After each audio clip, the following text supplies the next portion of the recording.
because we are passionate about what we do, we end up doing it for free. If you charge 20 Rand, you will attract a 20 Rand client. If you charge 100 Rand, you will attract a 100 Rand client. From the very beginning, it's important for us to determine, are you running a charity or are you running a business? When we say KFC, what's the first thing that comes to your mind?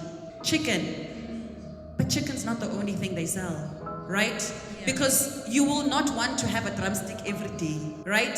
They find ways to package that chicken into different products so that you've got a variety and so that you buy from them. Your time is important. So even for some of us, when we go to a speaking engagement, I will not charge you for my time. I'll charge you for my time and the knowledge I'm sharing. So now we are going to get started with our fireside chat. Welcome, Michelle. Thank you for having me. I'm really looking forward to this conversation. We always feel that it's very important to be able to have different voices in these conversations and bringing different experts to share their knowledge with us. So we'll continue with the topic of pricing for profit. And once again, this is a three-way conversation. So it's not just between Michelle and I, but we would like you to engage in conversation as well. I know that we did have some questions left over from the masterclass. So if you would like to ask your question, please raise your hand. The roaming mic will come to you and you will have the opportunity to ask a question, and both Michelle and I can be able to unpack those answers for you as well. So once again, this really is your session. So I'm very much looking forward to that. Luckily, when Michelle came, she was able to actually pick up on some of the questions that were being asked. And I think it might be nice for us to continue off from there and just unpack some of those answers. But before we do that, Michelle, maybe let's just contextualize the conversation a little bit. I know that you are a sales expert, so you work a lot with entrepreneurs and SMEs, helping them with the pricing of their products and services, etc. Why is this such an important conversation for us to have in general? Sure. Okay, well, good afternoon. Is it afternoon? It's still morning? Still morning. Yeah. Shucks. Okay. Good morning, everyone. So, why is this such an important conversation? Because we have got no business when there's no money. Yeah. Right? Yeah. There's no business when there's no money. And there's no business when the company is actually not being profitable. And by profitable, we mean that you can cover your costs and you have a little bit of money left to expand. You have a little bit of money left to pay yourself as well and the people that are working for you properly. Yeah. Not just for you to make ends meet, but properly. Yes. For you to also then afford them some benefits because they are working for you. So that's why this is such an important conversation. There's no business when there's no money. Exactly. And I think it's important because sometimes we're shy to talk about money, but we need money. I mean, it keeps the doors of our business open, it keeps the lights on, it keeps you going. And there's nothing more discouraging than being in a business, working hard, and the money isn't coming in, or it's not enough, and you know, it's very discouraging. I know that you heard some of the questions, and what are some of the things that you picked up on that you might want to add to some of the questions that we heard? Okay, so there was a lady that asked a question at the back. Mrs. Tebo Mudake. Mrs. Mudake, you asked a question. You sell candles? Okay, cool. So I love the way Hattie answered your question. I just wanted to add a little bit to that. That one of the things you have to realize is when you move a product to a different space, you need to realize that you've got the responsibility to create an experience so that you can mitigate skepticism, right? When you are, for instance, people in Hammanskraal, candles and fragrances might not be top of mind. But if you curate an experience for them that allows it to be top of mind, you essentially get sales. So what do I mean? Start showing us where should we put the candles. If you put candles there, I might just be like, I've got 200 bucks. I don't know what I'm going to do with these candles, so I'm not going to buy them. But if you've got enough space and then you collaborate with the deco lady, you do a cute little dinner table, romantic Valentine's coming up, you want to keep things exciting, then you can use my candles like this. Or you can bring linen, create a little cupboard, and then spray some of those fragrances on the linen. So when customers are walking past, you're not saying here's the bottle. You're saying smell this linen. Let me just smell it first. And when they like it, you say, actually, this is what you used. What we need to do often to make money is not to just hold up what we sell, but is to create an experience that allows our potential customer to have a cue in their mind around where can I use what this person is selling. If you leave it up for the customer to figure it out, when there's this diagram that we do, the value chain. Yes. When I have 1,000 rand and I think of all the things that I need to buy, if I can't figure out why this is important to me, it's not going to fit in my 1,000 rand and I'm not going to buy it. But if you create an experience that enables me to see that actually I've been talking to my partner and we've been talking about doing this thing in our home, then this must fit in my 1,000 rand. Then pricing is not a problem.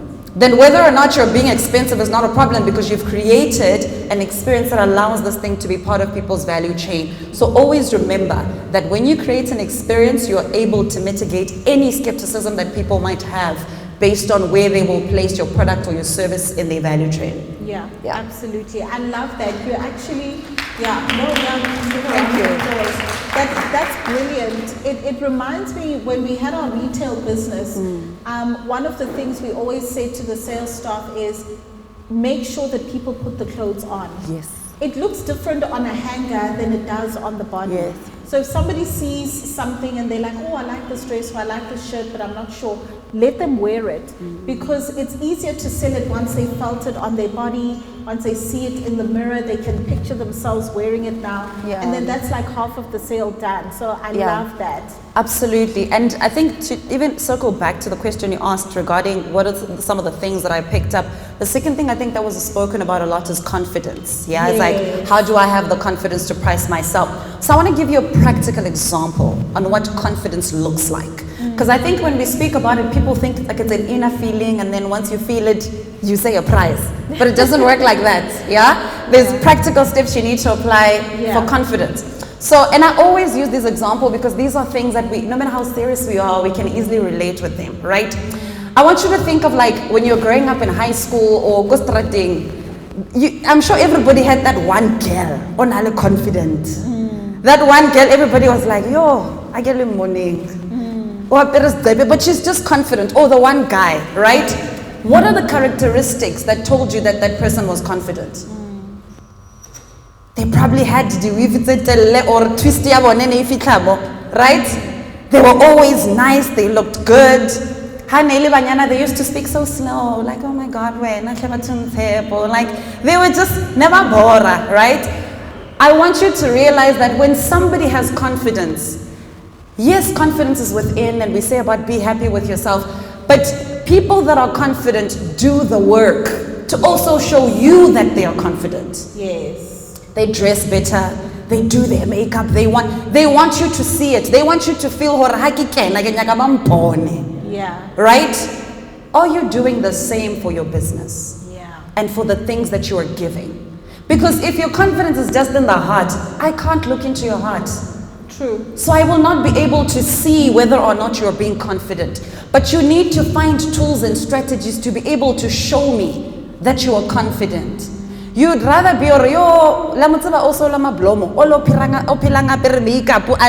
you know, maybe let that be the only reason they know you and they know your services. True. But it's important you realize that it can't just be something inside so strong. Yeah. It has to be, we have to see it. Because when we see it, like what Hetty said, we buy into that. We buy into like, why is she so confident? That lady or the fragrance, you can't pass that stand and not smell it. So look for things within your business that people can identify, that when people are sitting around circles, they can start talking about you, sometimes not even about your services, but about just you and what you do. Because you are showing that confidence. So I think we'll get deeper into the other practical steps. But the first thing is just the outward. Take the example I told you about. The guy you know, upila anale haircut smart. Because kolong na brush di 20 times a day. Nidi pila di shine all the time. Back ya high nail school his uniform. No one kamotsetsa fellow. Hey, abuto wa it hard. Can we say the same about what you offer? And if we can't, then you need to go back how, so that everyone else can begin to see the confidence Yes. within your packaging and within just how you show up first. Because if you show up, if Wanyanole shows up and a brother comes and Wanyanole aronyaka girlfriend allowance, do you think that guy is going to have enough confidence to Mongangis? He won't. And if he does, he'll know he might have lost her. Because the way she's packaged and how she looks tells you what you should be expecting. Yeah. Yeah. So you need to do the same for your business as well. Sure. Yeah, I love that.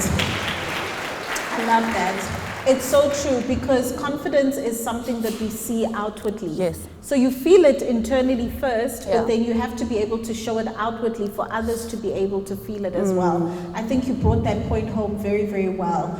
There was Palisa over here who's running a floral business, Yeah. and she was talking about just us unpacking a little bit in terms of the practical side of pricing. Yeah. If I've bought something, let's say for 10 Rand, and then I need to look at the different costs, etc. And then how do I also factor in some of the uncontrollable variables? Yeah. You know, something like flowers, it's alive. Yeah. So it means that if you haven't sold it, maybe in a day or two, they might start wilting and dying, and Yeah. then it's gone. Food business is also quite similar for Yeah. those who provide ready-made food, amagwinya, amagoda, and things like that. How do we navigate those types of spaces from a pricing perspective? I know you had a floral business, Yeah. so that might be nice in terms of your own personal experience to be able to help Alisa as well. Yeah. Okay. Ish, I talk a lot, ne? So No, you must go just for like it. nudge me a little bit. So, Palisa was her name. Yeah. Is that your name? Palisa, beautiful. So, Palisa sells flowers, you spoke earlier, and you wanted practical tools that you'd actually be able to put into your business, right? And one of the things I shared with you sitting there was, I think a floral business was one of my first businesses at the age of 18, and I bought myself my first car from just the floral business and the eventing. Now, before we get into pricing, we need to talk about overarching business strategy, and I'm going to be very brief with it, right? Yeah, go for it. Again, I want to give you practical examples of things that are around you, right? I want you to look at, let's say, Woolworths, ShopRite, actually KFC, right? When we say KFC, what's the first thing that comes to your mind? Chicken. But chicken's not the only thing they sell, right? Yeah. Because you will not want to have a drumstick every day, right? They find ways to package that chicken into different products so that you've got a variety and so that you buy from them. So if every day you are going to KFC, you're not going to have a Streetwise 2 every day. You'll have it for 3 days, but on the 4th day, you're like, let me try the wrap. And then tomorrow, let me try the burgers. And then tomorrow, let me try the chicken salad they have. And then tomorrow, let me try the dunked wings. It's not just chicken. And what we do a lot is that we say, "Nake specialize like a chicken," and then chicken's all you want to give people. And then you're shocked why they're buying on Monday, Tuesday, Wednesday, but on Thursday, no one's coming to buy. It's because people are tired of chicken. So, the strategy is, how do you create a variety within the things that you're selling, right? That's before we even get to pricing and, for instance, flowers and food, things, Yes. diabola. Walk into Woolworths. Can someone tell me, what is Woolworths' like primary thing that they sell? It's their styling, aesthetic, quality of, somebody say quality of products. Anybody else? What does Woolworths specialize in? What? Tiramisu, they have the best. They have the best tiramisu in the world. What else? Clothing? Organic food. Oh yeah, true. Flowers, yes. Flowers, Woolworths. Okay. So, in simple terms, without getting analytical, Woolworths is in the business of selling you bread and milk. Full stop. Bread and milk. That's it. Every other thing is if your budget allows, whether you like tiramisu, whether you prefer organic, whether bread and milk. The same thing as your ShopRite or a spaza shop, bread and milk, because those are things you need every day, correct? Yeah. Those are things you buy very frequently. You could go to ShopRite for bread only, but ShopRite doesn't say, because does it say because bread and milk are a priority, we will not do anything else and we'll just sell bread and milk? Do you guys see where I'm going with this? Yeah. You must have a variety. So they sit and say bread and milk is what's going to generate the sales every day. But Michelle and Hetty are not going to go buy tiramisu every day. Reka once a month. We can buy it once in 2 months. Yeah. Even if we love tiramisu and they sell the best, but they don't specialize in it. So what you then need to have, one of the things we teach a lot in our business is you need to have a primary product from your offering. And then you need to have 1, 2, or sometimes 3, depending on how big your business is, secondary products. So if you sell flowers as your primary product, I need you to realize that people don't buy flowers as often as every day. So you're not going to make a lot of money selling flowers only. Yeah. So what else can be your bread and milk in your business? That's the big question on the floor. What's your bread and milk for your business? Because if you bake cakes and your bread and milk is birthday cakes, Because you have to wait for birthdays. you have to wait for birthdays, you have to wait for special occasions. So, but what can you give people that they want every day? Maybe kidi gugu, maybe kimagwinya, maybe kidi kota, maybe it's kiburoto for these paza and people, Yeah. right? Homemade bread. Yes. Yeah. So we start there, is your primary and your secondary. And sometimes the primary one that you have is not the service that you want to sell, but it's a service that you know gives you enough money to keep the business afloat. So your primary might not be the chicken, your primary might be the burger. And then your secondary is the chicken, which is what you're passionate about. So going back to flowers, what worked for me is that I understood that I'm not going to sell flowers all the time. So I offered a lot of different variety of services. So what did I do? I diversified, number one, where my flowers would be. So which is something that you're already doing. We are garage, you do funerals, you do all of these things. Perfect. But you have to think about what other things accompany flowers that people would normally buy all the time. Gifts. Okay, perfect. Gifts are perfect. But what else? Remember, if you wait for occasions, you're in a tricky business. Ne? We don't need an occasion to have bread. Go back to the example I gave you. We don't need an occasion to have milk. It's something we have on a daily bread. How many people have bread this morning? Who had bread this morning? Majority of people. Yeah. We can all agree that we relatively have bread every single morning. So what can you offer as your bread and as your milk? You diversify. So if you say, okay, people like flowers, maybe they do like a bit of draping, they do like a bit of gifting, but what are the other things that are beauty related? Can I partner with somebody that does fragrances and candles and maybe create a hamper to say every month I'm selling this thing for $800 and we'll deliver it to your home? Do you get what I mean? You need to start creating services that people can buy from you all the time. If you wait for people to come do their nails every month, you're in a tricky business. Because then by the end of the month, maybe someone else has given me another special and I'm going to go to them, then you've lost me. But what can you give me that can keep me coming even on the second week? That you can price differently, that you can make your bread and milk. So that's how we start. So that if your flowers are 5,000 Rand, and I might not have 5,000 Rand for a month, I will definitely have 200 Rand for a rose and a fragrance. I will definitely have something for a picnic basket. I will definitely have, you can sell to men. I'll deliver this basket to your wife every month, with a bit of flowers and some scented candles and some food. So gather different stakeholders, and that's how you begin to build a township economy, is you gather different stakeholders to create a package that is necessary all the time. So how can we do voucher ya manala into that basket for the wife? After 2 weeks, manala liftile hanyana, that's what happens. She needs a refill. Let's do a hamper together. Let's bring all of those services in that space. Collaboration. It's easier to then have somebody to commit to saying, actually 800 a month for my wife. Valentine's coming. Maybe he'll do it for 3 months, but you've made money. Literally. We start there, and then we'll broaden the pricing conversation. But think of your bread and milk for your business. Yeah. Sure, I love that. It actually makes me think of also the subscription model. Yeah. Where if you get your customer to buy into a subscription of what you are offering, then it is like they are already buying into the refill. Yeah. So there was a gentleman that I was coaching and he was selling water. And he was saying, you know, I've got my loyal clients, but every month I need to remind them that, hey, your water must be running out. Let me get it, you know, deliver some for you. And I said to him, why don't you do a subscription where it's an automatic debit order that goes off their account every single month, so they don't need to think about it, and they know on the last day of their month they're receiving their bottled water like clockwork.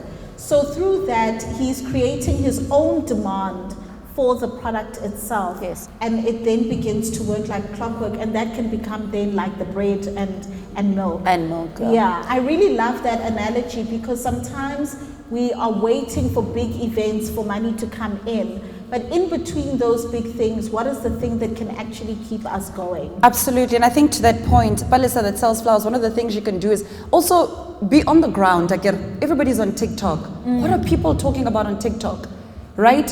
Have a special campaign that you call men's conference. And you say, guys, this is called a men's conference package. You sign up with me, $250 every month. I'll deliver flowers to your woman at the office, make you look good. I'll put together a handwritten note for you. I'll help ChatGPT. She's beautiful. Her eyes are 1, 2, 3, 4, $250 a month is all I'm asking for. If you can get at least 10 people to sign up for that thing, you know that every single month, without working too hard, without fighting for your life, you've got X amount of money coming in to cover your costs, so you can increase your marketing and so you can increase your reach as well and grow your business. Absolutely, I love that. We've got the roaming mic going around. Do we have a question on the floor yet? Are we still good? Okay, great. So one of the, we do.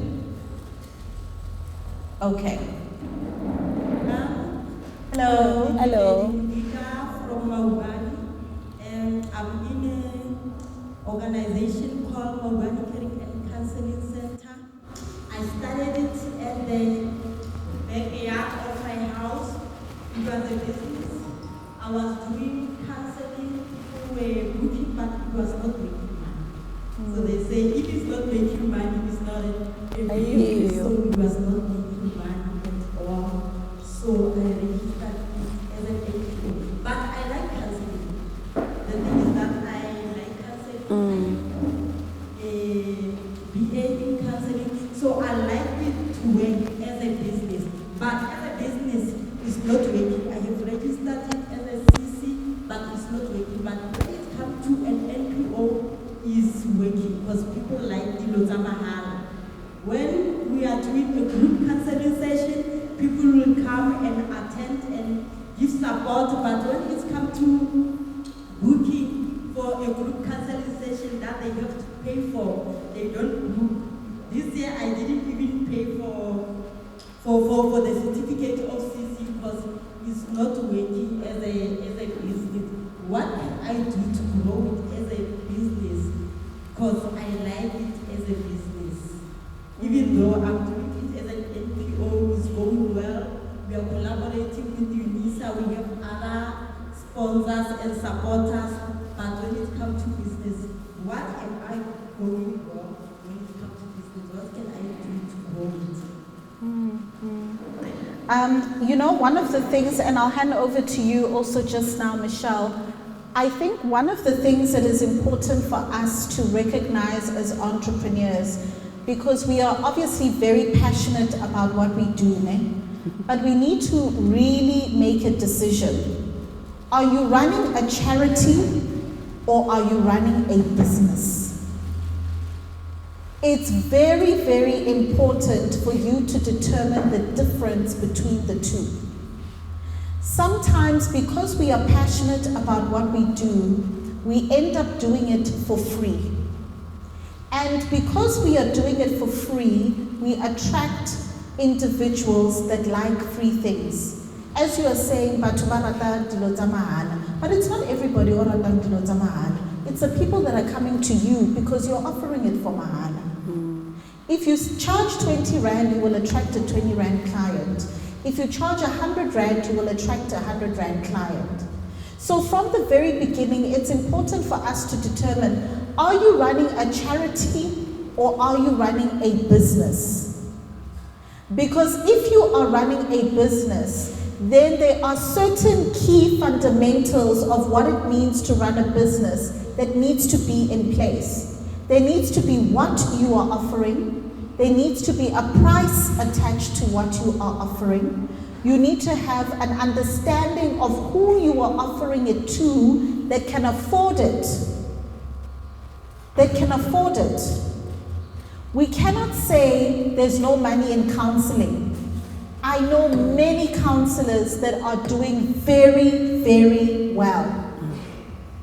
So if you know who you are targeting that can afford it, you are able to market and advertise to those people so that they can utilize your services. Then you can use the profits from that to do charity work and to do philanthropy work. But the problem comes in is when you make the charity element your business. So you need to make a decision, is what you are doing charity or is it a business? If it is a charity, then you become supported by organizations that are willing to support your cause. That's a completely different thing. But if you are running it like a business, then you need to see your counseling that you are offering like it is a product or a service, just like any other product or service. The rands and cents need to make sense and they need to balance. So the biggest mistake that is being done here is you are running your business like a charity and now you're wondering why it is not making money. We need to go back to the drawing board. And also the people that you are engaging with, are these individuals that can support a business or that can support a charity? You may need to restructure, maybe even target individuals in other areas, and once your business is profitable, you can use that to come back and do charity work. So it's very important for us to distinguish between the two, because when we don't, and in your mind you think you're running a business, but on the ground you're running a charity, you're going to get very frustrated. Because you're going to run around in circles, you're going to be doing a lot, there isn't going to be enough money, and people are going to demand things of you. Sometimes you even become resentful because it's like, people always take and they don't give. But it's because you are running it like it is a charity. I don't know, what do you think, Michelle? Sure. So without being over fixated on the terminology, right? For easier explanation, maybe I want to advise you to break it into two things, right? Is who's your customer and who's got your money? Because sometimes those people are different, right? So for instance, if you're selling shoes for kids, my daughter can't buy your shoes, hana chalet. She's your customer, but she doesn't have your money, right? So then the strategy becomes, that is our customer, but that's the person who has our money. So in this case, whenever we communicate or we market our business, we don't only fixate on speaking to this little girl because we've got nice butterfly shoes, but we also fixate on speaking to her mom because the mom's the one that's paying. Yes. Right? So when we look at it like that, again, maybe to bring it very close to home, how much did you guys pay to come to this event? It was free. Free, right? But, like what Papa communicated earlier, is that this is one of their businesses. So in as much as it's free for you, there's business and there's profitability and there's revenue moving, even while you're sitting here for free. So you could essentially be the customer for this, but there's somebody who had the money to make sure that this happens. So you need to think about the same for your business. So another example to get practically into your business is that you love counseling, you love talking to people, you love helping people out, and people obviously want it for free, right? Or they like it for free. Number one, you look at the community that you are in. The community that you are in, if you say I am providing counseling service for 500 Rand, they might not see value in that and they might not pay. But maybe your strategy is to put together a proposal document and look for companies who want to partner with people in this community and say, guys, I offer 850 an hour for my counseling service, and there's a lot of crime in this area because these people don't have counseling. So if it is in your best interest to make sure that the crime decreases and a lot of kids go to school, and give me money so I can make this happen. That's how you build a business, and then you make money. They pay you what you would be charging the other person. Because also, it's very few people, especially in your industry, that can see they have a problem and they will set aside budget to do it. If somebody's an alcoholic and they need help, they'd rather put that money towards the alcohol and not counseling, because this is what I'm doing and this is what I like. But their family or people at their workplaces or organizations might be able to say, we actually have the budget and we will pay you to do this thing. So identify who your customer, who's the person that needs your service, and who's got your money. Because what you are then doing is, and they're just like, ma'am, nagishab. And yes, group counseling, they will come, hanyani, it's like, yeah, whatever. You know, they don't see the value from a transactional point of view to invest in it. So look for people who are seeing that value. Look for companies. Look for companies who are partaking in CSI projects that are specifically to that. That are talking about eradicating crime, that are talking about working around teenage pregnancies. Look at the services that you offer. What socioeconomic issues would be solved if people afforded your services? And then start marketing to those stakeholders and those people and organizations, or even schools. Schools can convince a parent, or Ashab, who need a counseling. Please, can you make this a priority, and they'll be able to pay. So don't just open it for the community, but ask yourself, who's got your money? Yeah. Sure, that's brilliant. I love that. Do we have any more questions? The roaming mic. And guys, you must ask all the questions you want. I charge for answering these questions on a regular day, and I don't charge small fee, ne? So this is your chance. Absolutely.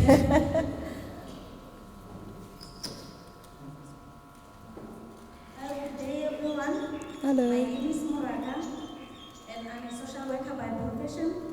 To add to what they said, in order to help her, I think also it is important to affiliate. In our profession, it is important to sometimes affiliate. Good. Like for example, when you affiliate to organizations like the Shonapol, like they know, they check, the clients call them to say, I need counseling, this is the area.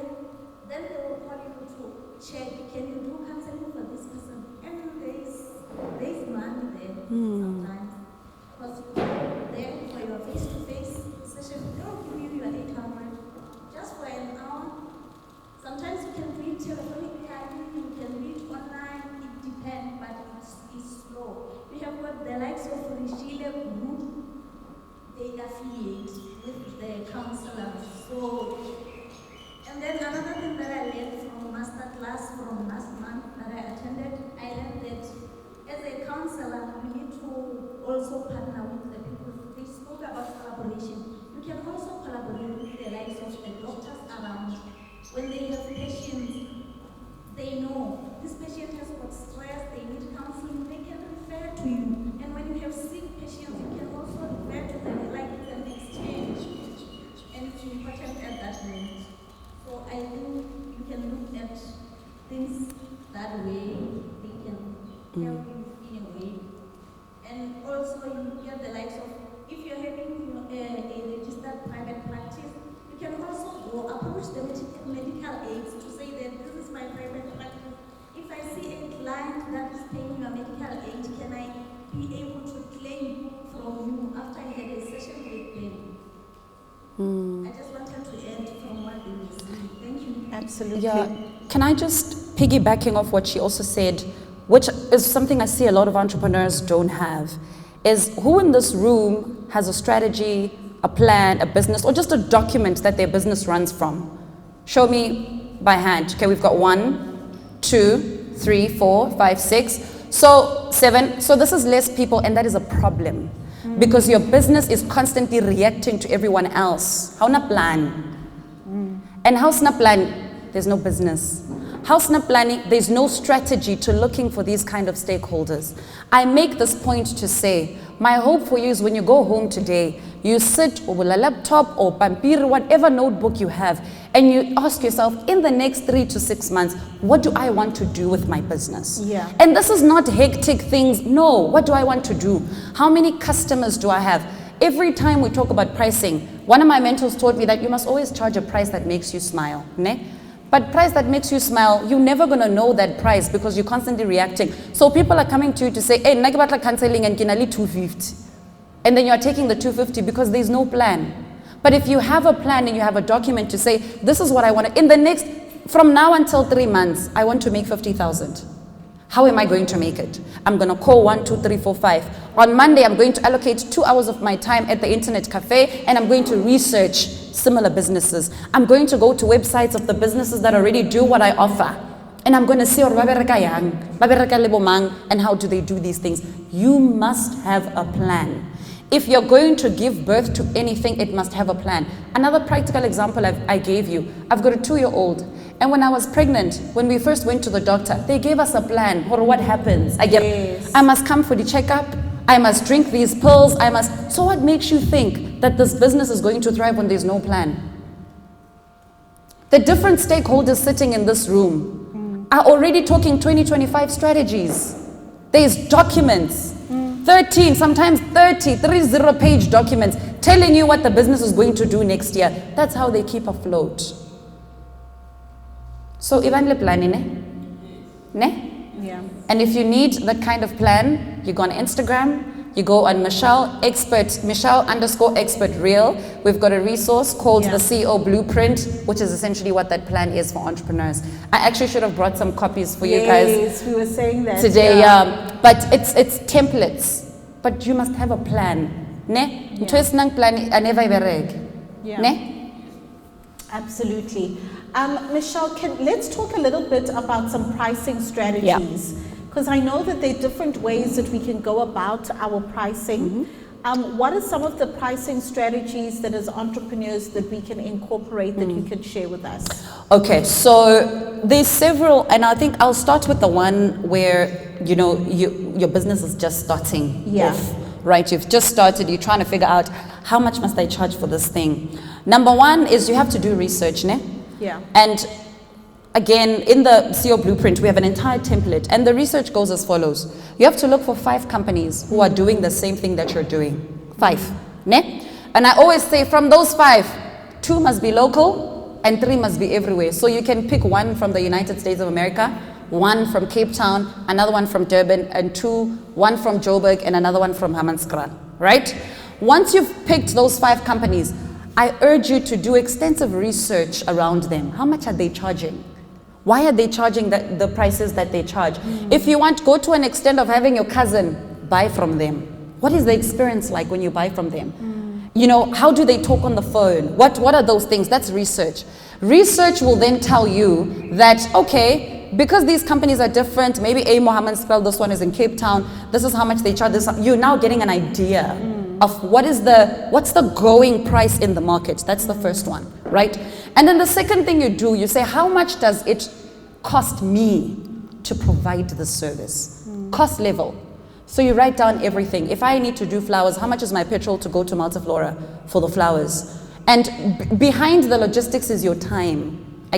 Your time is important. So even for some of us, when we go to a speaking engagement, I will not charge you for my time. I'll charge you for my time and the knowledge I'm sharing, right? Because it also took me time to accumulate all of these things, experience, and there's a lot of things that are at the back of it. So how much does it cost you to provide the service? So yes, the flowers at cost, the flowers and petrol might cost you 80 Rand, right?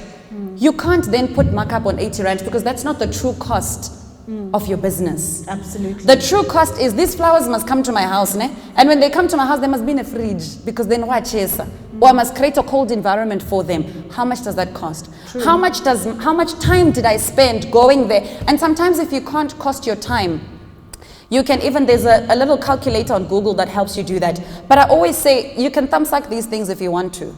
And say, actually, I'm a professional, I've been doing this for 5 years. My time at the moment, if somebody were to consult me with this, I'd charge them 350 an hour. Sharp. Then if it took you 4 hours, you multiply that 350 by those 4 hours, right? But also bear in mind that you're not doing that for that one job or that one event, and I'm using you as an example, you're doing that for maybe the 4 events that you want to carry on and do. So you'll say, okay, if it's $350 an hour and I did 3 hours, you're going to be about 369, 1,050, am I correct? 1,150, whatever that amount is. And then you split it by the amount of jobs that you have. Once you have how much it costs you, then you answer this question. What price is going to make you smile? Ne? If you undercharge, you're going to complain through the entire job. If you undercharge, you're going to be so unhappy. By the time you deliver the flowers, because you can see or I undercharged and someone else is making more money than I am. So the concept around a price that makes you smile is what price is going to make you excited to do this job.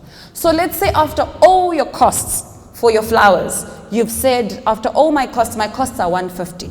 We get into pricing margins, right, which is percentages. It's usually an easy way to do. I always say market standard is 30% markup, right? If you are shy, you 30%. So 30% of that 150 is what you're going to put as a markup. I get that's if you're shy. But if you've sat down and say, okay, for me to deliver this flowers, Kenya could deliver the uniform. I want the uniform to have my branding. I also want to eventually get koloi for the flowers that's going to be branded. I want to. And this is my plan. These things, if I want to achieve them in the next 6 months or in the next year, I'm going to need 500,000 Rand. You're not going to make 500,000 Rand if you're charging 150 or 180, if your margins are very low, right? So then we say, okay, cool. Maybe you boost up your margins. But if you say, okay, I'm going to put a 50% margin, you must account for it. I get it. Absolutely. You can't give a 50% margin over and above what you price and then give me the same thing that the other person is giving. So you then need to decide, if I'm going to bump it up to 50% margin, what can I do to make it different? So, okay, cool, we're going to look good with, how we look in terms of our uniform, but what else? Maybe when clients book for their tables, I give Makoti a free bouquet. That's something I'm willing to give as part of what I offer, right?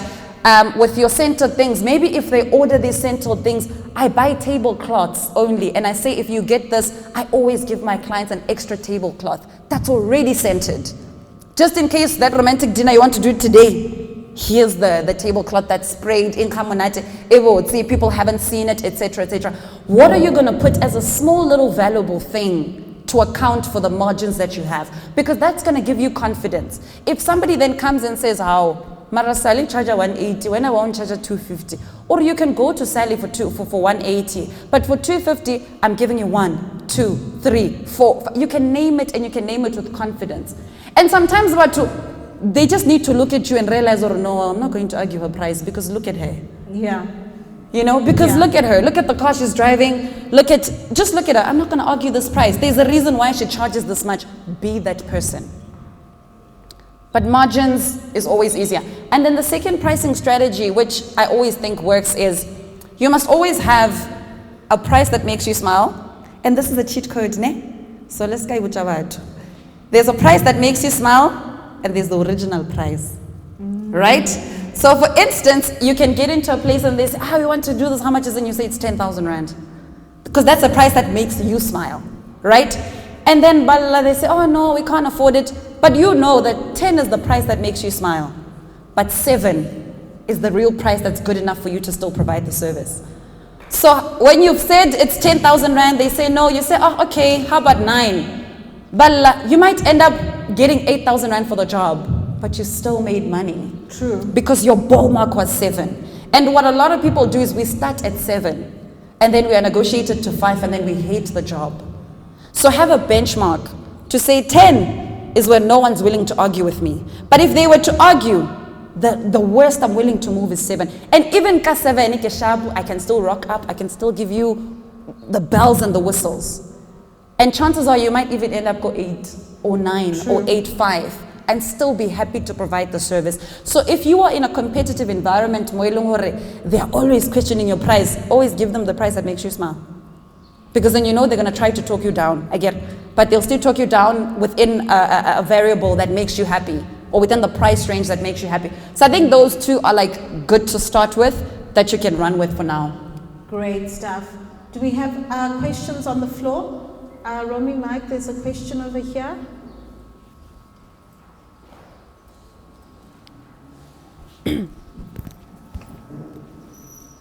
Hello.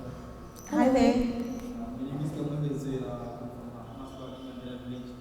So just recently started a new company, called the Compact Fitness. So the aim of my company is to improve the health and the fitness of the law enforcement, like the policies, the military staff. Because ever since I came back from the USA, I've just seen the difference between the law enforcement in South Africa and the USA. Because we have a lot of law enforcement monitoring, even though they can take off their uniform, they don't still look like the law enforcement. Yeah.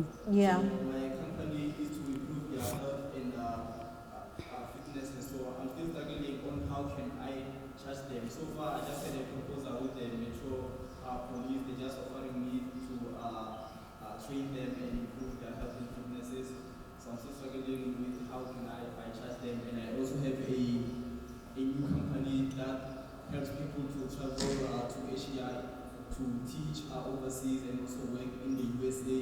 And I'm also going to struggling on how can I charge them. Okay. Okay, great stuff. Michelle, are you happy to run with that? Yeah. So this proposal, right? Tell me, what is okay in the proposal? We are still waiting for, in this proposal, I'm still waiting for a quotation from me because of I still Okay. have to hire like fitness people that will guide them through the challenges. Yes. Yeah, and also first aid people. Yeah. Yeah. Yeah, I'm still going through a quotation. Have you done the calculation around how much it's going to cost you to run the service for them? So far, the business is going to go out in terms of a tender. So my business goes out in terms of a tender. So far, through the calculations that I've made so far, it's close to 50K. Okay, that's the cost Yeah, for now. yeah, for now. Okay. That's 50K a month. Yeah, 50K for the challenge that I'm going to organize. It's going to be like a big event whereby the policies and the military staff, they're going to are competing and do the fitness tests. Yeah. So if you charge them 50K, how much money do you make after you've paid everybody and everything is done? 10K. 10K. Okay, that's not bad. But is that a price that makes you smile? Not really. Okay, Because you're sharp. not smiling right now. Yeah. So how much would make you smile? 50K will make me smile. So you'd want to charge them 100,000 rand. So that, or maybe let's say 90, because if you've charged them 50K, you're making 10, which means your cost is 40. Right? So let's say you want to charge them 90,000 rand. Okay, so that's like doubling on the margin. Might be very difficult if you're still starting, but maybe let's say 20 for instance, right? You want to make 20 extra thousand rand as profit. Hey? Yeah, that would be good. Okay, what can you add that will make it worth their while? Well, understand? So let me give you an example. You're training traffic cops, mapodisa and whatnot, and you're getting fitness trainers, ne? Guys, selling is psychology, ne? Yeah. You must, it's, some people say it's manipulation, but it's psychology, right? So what I would do if I were you is I'd get female trainers only that have really good bodies. I'm telling you. Yes. I'd get female trainers that look great. Babantle here, ne? But also here. That are very nice. And then, if they don't have pictures, you photo shoot, what, your proposal must include their pictures to show them that we are going to train you, ne? But these are the resources that you're going to be trained from. It's nothing wrong, it's nothing hectic, you're just bringing a different element to it. Right? Or if you don't want all of them, just say half of them are female. Have you guys seen ads for expensive sports cars? Have you seen expensive sports cars? They don't put Brajon or your friend in the car. Oh, shame. Rajon, shots fired. You know, they put a beautiful woman in a skimpy dress that looks amazing with red lipstick, who's drinking whatever you're drinking because they know human psychology. Immediately that car makes it worth it for you because you also aspire, or the target market aspire to be like that. Ne? For men, you might argue in whatever direction you want. There is a specific force and drive that the other gender has when women are involved. True. I get it. Yeah. That's blatantly true. So why not use that to make the money that makes you smile? Ke wa rabila ke re? No, that's very true. It definitely brings in that psychology into it. And the other thing I would also recommend is please try and think long term with your proposals. Yeah. So you may have a short term event that you are proposing. Let that be the entry level into something long term.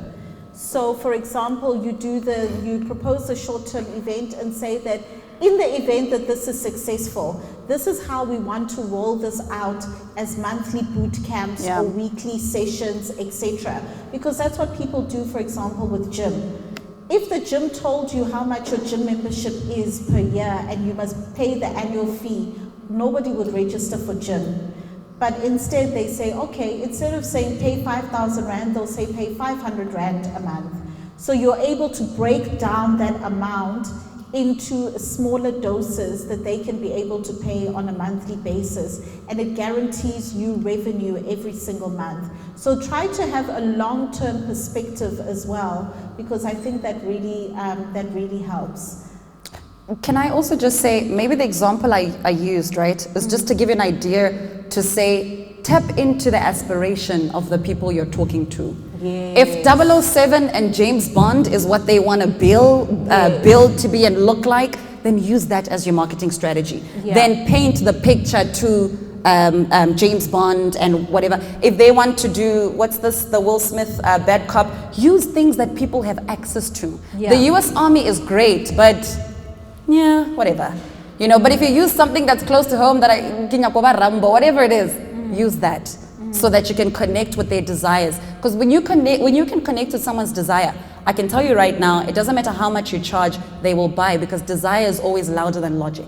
Yes, sure, that's powerful. Oh my goodness, I can't believe we've come to the end of this fireside chat.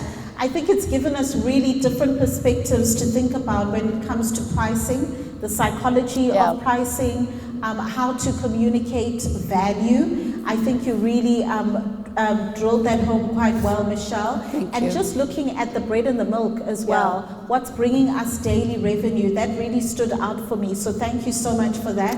This has been absolutely perfect.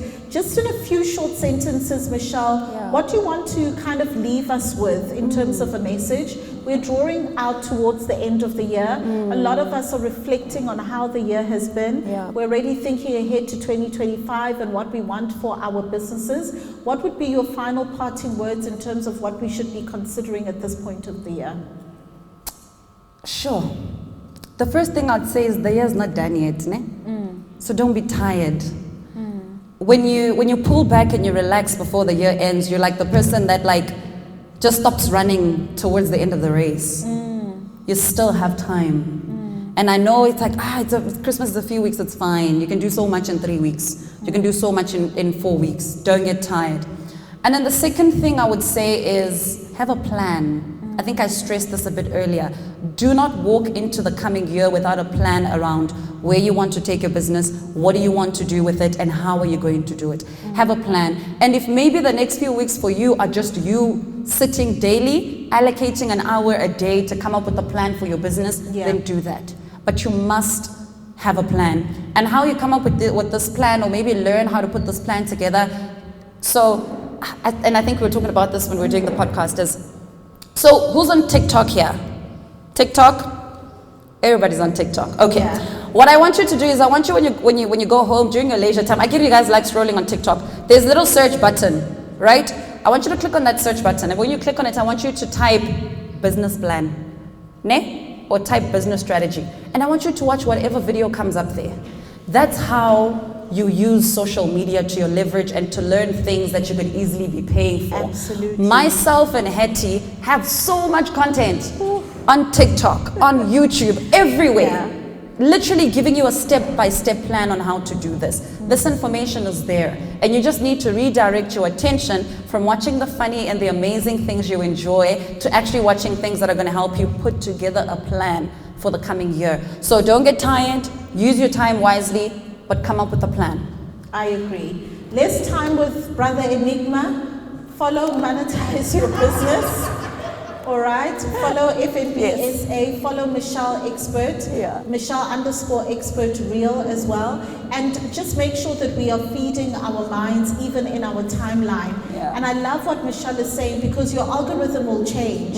It's now going to recommend different things to you that are going to actually help you to grow your business. Yeah. So this has been absolutely amazing. Thank you all so much for engaging in this fireside chat. I know that we are going on to the next element of the program, and that's where you guys are going to come up on stage and pitch your businesses to us. So I'm looking forward to hearing a little bit more about that. Please continue to network, and we will see you a little bit later. Yeah. Awesome. Great Cool. stuff. Thank you, guys.